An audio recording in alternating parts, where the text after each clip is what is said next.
Ready for another spooky, scary story from the dark depths of the creepy forest? The missing hour. Derek's alarm blinked 2:13 a.m. when the sound of a distant rhythmic knock woke him. 3 knocks. Silence. 3 more. His wife, Emily, stirred beside him. Someone at the door. Derek groaned and got up, shivering as he stepped into the cold hallway. The knocks grew louder. He peeked through the peephole but saw no one. As he unlocked the door, Emily called out, "Don't open it!" But it was too late.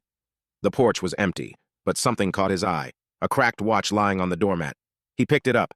The hands were frozen at 2:13. Back in bed, Emily frowned. Who was it? No one, Derek said, showing her the watch. Her face drained of color. That looks like my dad's. Derek stiffened. Emily's father had been dead for 5 years. The next morning, Emily was gone. Her side of the bed was cold, the house eerily silent. He called her phone, but it went straight to voicemail. Then he noticed the watch on the nightstand. The hands were moving backward. Panicking, Derek raced to the front door. When he opened it, his breath caught. The world outside wasn't his quiet suburban street. It was a vast, empty field shrouded in gray mist. "Emily!" he shouted, his voice swallowed by the fog. Something moved in the distance, a figure tall and impossibly thin, walking toward him. Derek slammed the door and turned to run, but the hallway stretched impossibly long, bending and twisting. His house was gone, replaced by endless corridors of doors, each one marked 2:13. He opened one and froze.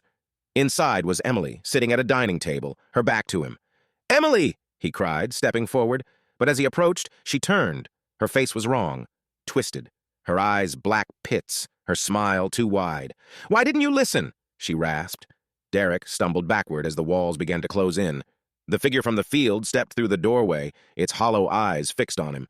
The last thing Derek saw was the watch in its bony hand, ticking backward faster and faster. When the police arrived days later, the house was empty. All they found was a cracked watch on the kitchen counter. The hands were frozen at 2:13. If you have not already, like, subscribe, and hit the notifications button. If you